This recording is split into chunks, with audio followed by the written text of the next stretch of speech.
La India es un país que ocupa la península de Dakshin, en el centro-sur de Asia, la cual posee una forma triangular.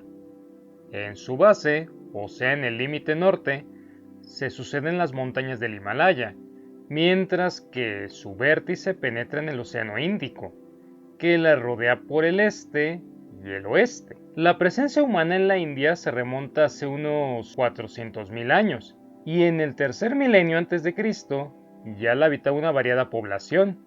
Sin embargo, a diferencia de otras civilizaciones que hemos tenido en este canal, la India es única en cuanto a su situación cultural, pues no posee solamente una, sino muchas culturas distribuidas a lo largo de su territorio.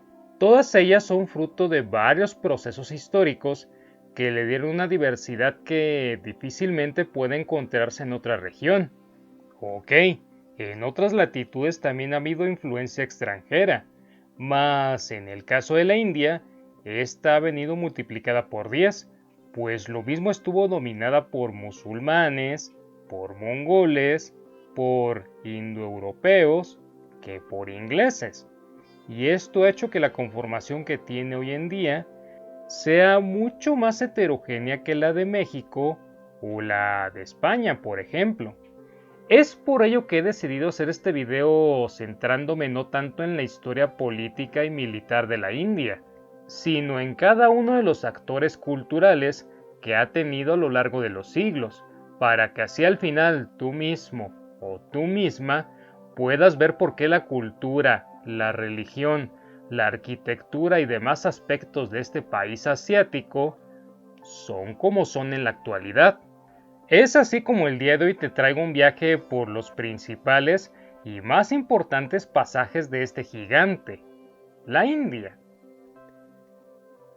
Primero que nada, es necesario mencionar que ya desde sus inicios, la India era un país lleno de contrastes, pues lo mismo tenía una civilización avanzada que tribus cazadoras, que comenzaban a practicar la agricultura, o bien conjuntos urbanos construidos con madera y ladrillo en la región del Deccan. La más evolucionada de estas culturas era la del Indo, que había establecido contacto directo con el Golfo Pérsico, Mesopotamia y hasta con la lejana China. Se desarrolló en el actual Pakistán y tuvo grandes ciudades, en las cuales se trabajaba la metalurgia, la cerámica y el barro cocido. Su base económica era la agricultura, la cual complementaban con la domesticación de animales, como cebúes, cabras y búfalos, e incluso elefantes. Posteriormente en la península de Dakshin aparecieron unos pueblos nómadas de la estepa rusa, los cuales habían avanzado hacia Europa Occidental, las costas del Mediterráneo, Asia Menor y la meseta de Irán, los arios.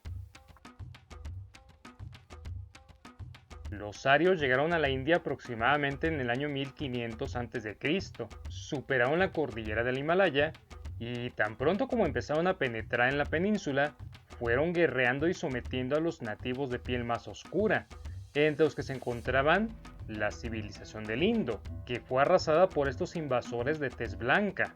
Los arios eran pastores nómadas y basaban su alimentación en la leche y sus derivados, prescindiendo de la carne vacuna, pues veneraban a estos animales. Cuando los arios se fueron estableciendo y adoptaron la agricultura, emplearon en ella a los nativos, dándoles el nombre de dasas, que después sería el sinónimo de esclavo. La estructura social de las tribus arias mostraba tres grupos definidos: los guerreros, los sacerdotes y el pueblo. El gobierno por lo general era ejercido por un jefe militar, cuyo poder estaba limitado por un consejo de ancianos y una asamblea que se agrupaba con todos los hombres libres. A medida que crecieron y evolucionaron, las tribus se convirtieron en estados y sus jefes en reyes. El poder entonces se hizo hereditario y en muchos casos sobrevivieron los consejos y las asambleas. Simultáneamente se generalizaba el sistema social de castas, primero para separar a los oscuros nativos de los invasores de tez blanca, y más tarde para determinar categorías entre los mismos arios. la población quedó dividida en 4 capas, la mayoría generalmente de origen Dasa y base de la pirámide social, formaba la casta de los Sudras. En orden ascendente e integradas por arios, se escalonaban la de los Vaishidas, propietarios de tierras, artesanos y comerciantes ricos, la de los brahmanes, sacerdotes, y en la cúspide de todos ellos, los kshatriyas, o guerreros. Este sistema era inmutable. Se nacía y se moría perteneciendo a la misma casta. Los matrimonios entre miembros de distintas castas estaban prohibidos. Quien violaba las normas quedaba marginado y se convertía en un paria, cuyo contacto físico era socialmente infeccioso, de ahí su calificación como intocable. Hacia el año 800 a.C., los arios de la India adoptaron la primera escritura, llamada Brahmi, basada en el alfabeto semítico. Más tarde los brahmanes, cuyo poder superó con frecuencia el de los kshatriyas, sintetizaron los numerosos dioses primitivos en una trilogía. Brahma, el creador, Vishnu, que veía por los fieles, y Shiva, símbolo de la fertilidad. La concepción fundamental de la religión brahmánica o hindú es la reencarnación o el karma, según el cual las almas renacen a la felicidad o a la desgracia conforme su comportamiento en la vida anterior. En este periodo de gran religiosidad, llamado el Védico tardío, nació hacia el año 566 a.C. en la región de Nepal, Siddhartha Gautama, hijo de una rica familia del grupo de los Shikya, quien a la post será el creador de una de las religiones más características de la India, el budismo. Siddhartha fue educado conforme a su rango, vivió una juventud despreocupada y lujosa, se casó y tuvo un hijo, pero antes de cumplir los 30 años, se sintió impulsado a renunciar a sus privilegios, abandonó a su familia e inició un largo peregrinaje en busca de respuestas a sus inquietudes religiosas. 7 años más tarde, Siddhartha, luego llamado Buda, dio a conocer su doctrina en el Sermón de Benares. Para el budismo, la raíz del sufrimiento humano son los deseos.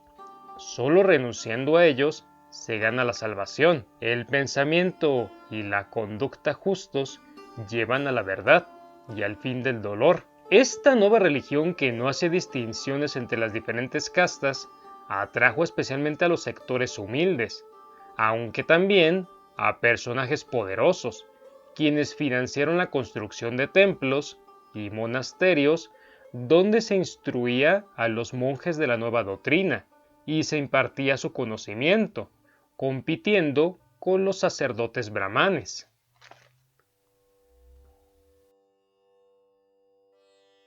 Mientras que el budismo se expandía, en el Valle del Indo había surgido otro importante estado, el de Gandhara, que fue sometido por los persas durante el reinado de Darío.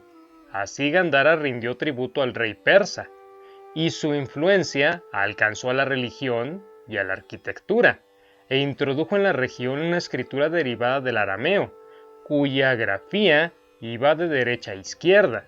Posteriormente Alejandro Magno inició una guerra contra los persas, y los derrotó, conquistando varias tierras que habían estado sometidas al imperio persa. Una de ellas fue Gandhara, que cayó en poder de Alejandro. 5 años más tarde llegó al trono de Magadha el rey Chandragupta, quien extendió su soberanía hasta la región del Indo y guerreó contra los herederos de Alejandro en Gandhara, consiguiendo derrotarlos. El rey de Magadha tuvo dignos sucesores en su hijo Bindusava, que sumó al imperio la región del Deccan, y en su nieto, Asoka, conquistador de Kalinga en la costa oriental de la península. No obstante, los horrores de la guerra impulsaron a Asoka a convertirse al budismo y a gobernar conforme a su ley, o dharma, que proclamaba la no violencia. Su imperio fue uno de los más extensos de la India antigua.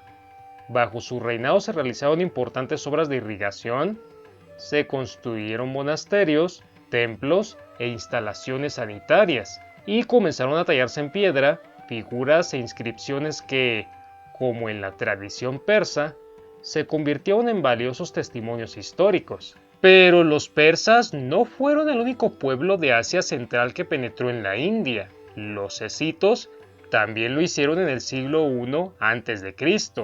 y los Kushana en el siguiente. Los Kushana se instalaron en la región del Valle del Indo y en la región noroccidental.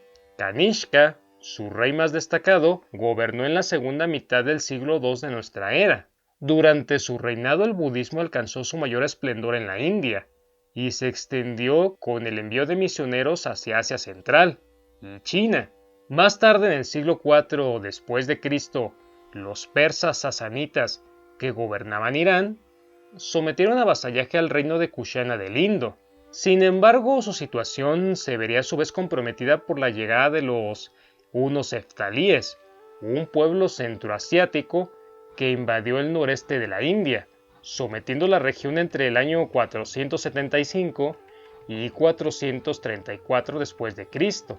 Además de los pueblos invasores durante este periodo, también surgieron importantes imperios en el interior de la India, como el de Kanut, que se apoderó de todo el valle del Ganges, o el Maharashtra, que se asentó al sur de la península, y estaba regido por la dinastía Chalukya. Estos estados guerrearon con los numerosos pueblos invasores, y en algunos casos lograron expulsarlos, manteniendo a salvo sus dominios, pero en otros no tuvieron tanta suerte. No obstante, hacia el siglo VII después de Cristo, los reinos de la India tendrían que tolerar a un invasor de mayor envergadura que los hunos o los persas, el cual venía desde la península arábiga y había iniciado una incontenible expansión, conquistando Egipto, Siria, Mesopotamia y Persia. El Islam.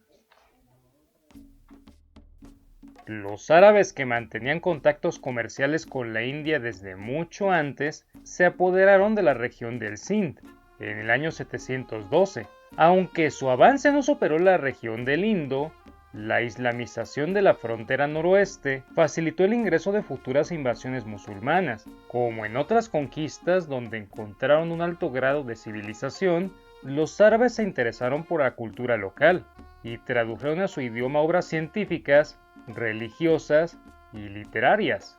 Más tarde, cuando la decadencia del califato de Bagdad debilitó el dominio árabe en la península, otros musulmanes, los turcos recientemente convertidos al Islam, se aprestaron a reemplazarlos, contando con una sólida experiencia militar ganada al servicio de los árabes y los persas. Esa experiencia les permitió ocupar Afganistán y posteriormente lanzarse contra la India. Los turcos gaznavis invadieron el Panjab y alcanzaron las llanuras del Indo y el Ganges. No se establecieron en los territorios conquistados, pero sí destruyeron todas las poblaciones que encontraron en su camino, venciendo a los ejércitos indios en el proceso. Los gaznavis fueron desplazados paulatinamente de Irán por otros pueblos turcos capitaneados por Muhammad de Gur, y quienes después penetraron en la India y sometieron a los dominios musulmanes de Sind y de Lauré. Alarmados, varios reinos hindúes se unieron para pelear, y sus ejércitos al mando del Rajá Admar y de Delhi derrotaron a los invasores. Sin embargo, en el año 1192, los turcos de Muhammad se reorganizaron y derrotaron a los hindús, tomando Benares, Ranthambore, así como otras grandes ciudades, alcanzando Bengala en el año 1201, completando el dominio sobre todo el norte de la península. Cabe destacar que durante su dominio, los turcos arrasaron venerados centros budistas. Posteriormente, los turcos fundaron el sultanato de Delhi, que fue reconocido por el califato de Bagdad. Este sultanato trató de extender sus dominios, pero las frecuentes incursiones de los mongoles de Gengis Khan por el norte lo impidieron. Estos ataques y saqueos se prolongaron hasta finales del siglo XIV, época en la cual los mongoles contaron con otro terrible jefe militar, Tamerlán.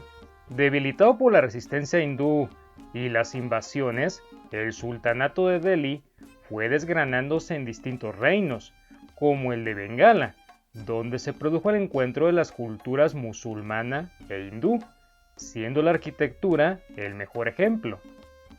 También estuvieron los reinos de Jaunapur, el de Khandesh y el de Burjarat, que fueron destacados centros de la cultura islámica, donde científicos, artistas y teólogos recibieron un amplio apoyo.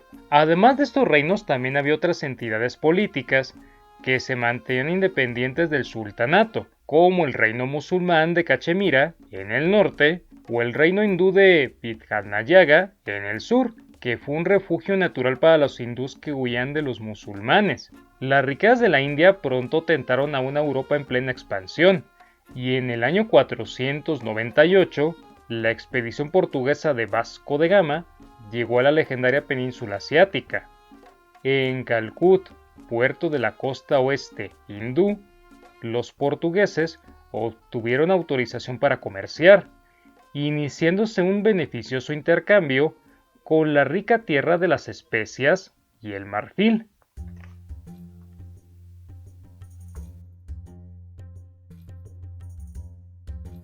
Poco después, un descendiente de Gengis Khan y Tamerlán, Babur, ingresó en la India en el 1526, consiguiendo imponer su soberanía desde Afganistán hasta la llanura del Ganges. A su muerte, Babur fue sucedido por su nieto, Akbar, que continuó ampliando el imperio de su abuelo. Habiendo derrotado al sultanato de Delhi, la mayor oposición que enfrentaron los mongoles fue la de los principados de Rajputana, región que había preservado su hinduismo y resistido la penetración musulmana. Akbar mostró tanto talento político como militar, pues luego de derrotar a los príncipes hindús, respetó las tradiciones de estos e incorporó a varios jefes militares de Rajputana a sus ejércitos. La habilidad y la tolerancia de Akbar, sumadas a su poderío militar, lograron consolidar un imperio que abarcaría desde Kabul a Bengala y desde Cachemira al Krishna, el más vasto desde los tiempos de Asoka, 18 siglos atrás. Akbar murió en el año 1602, dejando un imperio organizado y rígidamente centralizado, que fue heredado por su hijo y posteriormente por su nieto, durante cuyos reinados se asentó aún más la influencia persa, alentada por la esposa del hijo de Akbar, que era de esa nacionalidad, y por funcionarios y artistas iraníes que predominaron en las cortes junto a los hindús y los turcos mahometanos. Como ejemplo de esa influencia tenemos el Taj Mahal, edificado en Agra, el Palacio Real de Delhi y las mezquitas de Agra y de Delhi respectivamente, modelos del estilo mongol en el que se reconocen tanto influencias hindús como persas. Los dominios mongoles de la India se extendieron todavía más cuando Aurangzeb, que comenzó su reinado en el año 1658, conquistó los principados musulmanes del Deccan. Con ello, Aurangzeb concretó una vieja ambición de los grandes monarcas de la India, ya fueran hindús, budistas o musulmanes, la cual era controlar totalmente la gran península del centro-sur de Asia. Pero su intolerancia religiosa y los excesivos tributos provocaron rebeliones nativas, como la de los Marathas en el oeste, o la de los Yak y Sadnami, que amenazaron los territorios próximos a Delhi y Agra. En 1707, cuando Aurangzeb murió, surgieron disputas dinásticas que conmovieron al imperio. Aunado a ello, los hindúes que estaban desplazados de la administración buscaron liberarse del dominio mongol e iniciaron la rebeldía. Y por si lo anterior no fuera suficiente, los Singh, cuya religión era una mezcla de hinduismo e islamismo, se apoderaron del Panjab, en tanto que los Marathas intentaron apoderarse del norte de la India. Sin éxito, pero la lucha la hicieron. Para rematar, nuevas invasiones de afganos e iraníes llegaron desde el centro de Asia, complicando aún más la situación política. Varios poderes independientes hindús aceptaron el liderazgo de los marathas, que en ocasiones se aliaron con los mongoles para contener las invasiones. Todas esas divisiones y problemas internos facilitarían la conquista de la India por parte de una potencia occidental, la británica, que se apoderaría de la India desde inicios del siglo XIX y no la soltaría hasta ya avanzado el siglo XX.